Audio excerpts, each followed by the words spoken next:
Bem-vindos a mais uma análise aprofundada aqui no nosso espaço.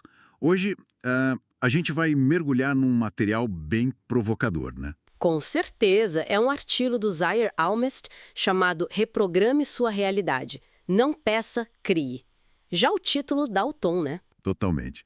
A ideia central parece ser essa: parar de ficar pedindo para o universo e, sei lá, começar a construir a realidade de um jeito mais ativo. É isso. Exatamente essa a proposta. O artigo usa lentes da magia do caos e também do luciferianismo para argumentar que a realidade responde mais a quem a gente é, sabe? A nossa configuração interna do que aos nossos pedidos.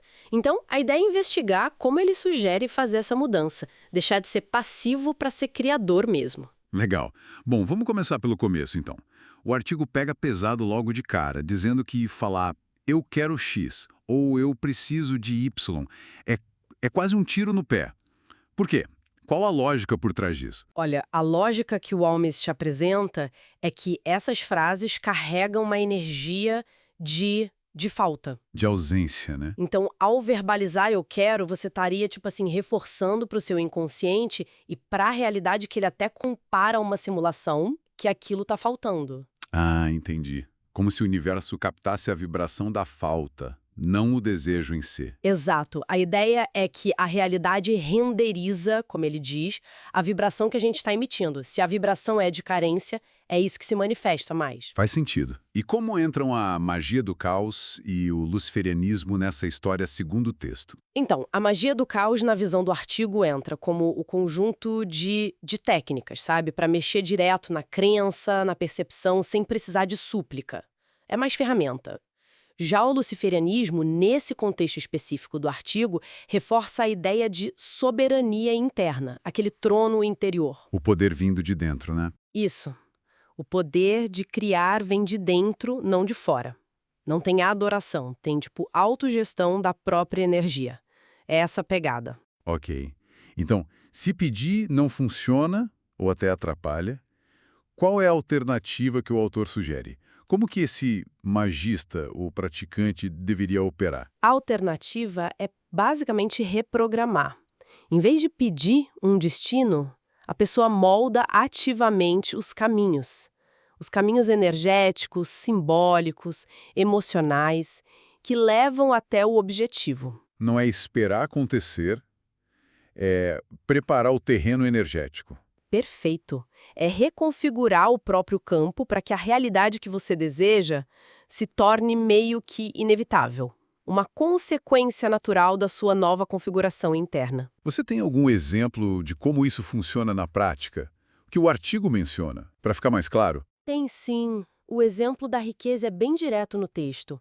Em vez de ficar, universo, me dá dinheiro, a postura interna, a afirmação seria mais na linha de eu reconfiguro minha realidade agora. Os caminhos da prosperidade se abrem para mim e eu ando por eles. A riqueza vem até mim. É uma mudança de chave. É um comando interno, né? Quase uma declaração de um estado que já está sendo atualizado. Exatamente. É assumir que aquilo já está em processo. E o artigo não fica só na teoria, né? Ele traz ferramentas práticas, como esses conjuros, orações, rituais que ele cita, funcionam nessa lógica de reprogramar e não de pedir.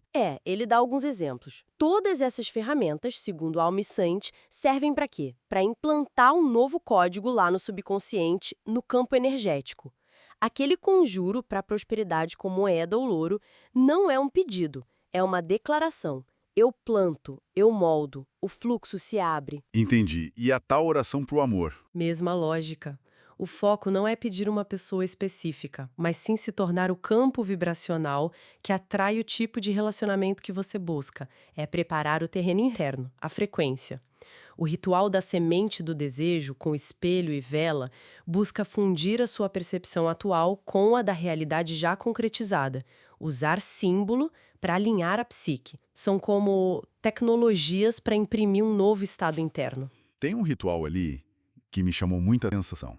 O da caixa de espelhos para lidar com ódio, vingança. Como ele explica isso?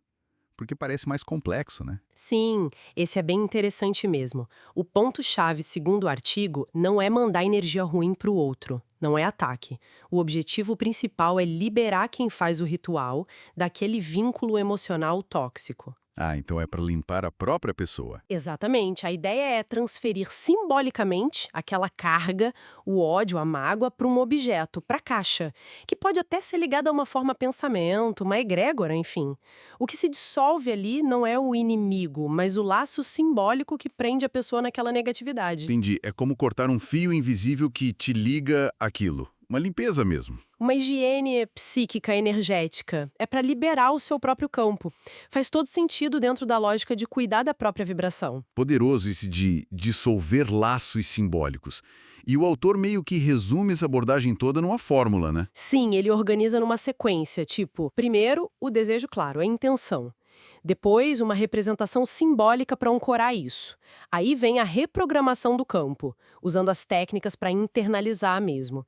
E, por fim, a ação se torna meio que. Inevitável. A ação surge como consequência da mudança interna, não como um esforço forçado. Isso. Você começa a agir diferente porque você é diferente internamente. Você está operando a partir de uma nova versão de si. Essa é a ideia central. Então, resumindo a mensagem do Zahir Al-Mist, nesse artigo, a gente precisa mudar a postura. Totalmente. Sair do lugar de pedinte, como ele diz, e assumir o de arquiteto da própria realidade. Usar as ferramentas que existem, seja da magia do caos ou outras, e a própria consciência, a luz interna, na linguagem que ele usa do luciferianismo, para ativar esse poder criador que está dentro da gente. É um chamado para soberania pessoal, né?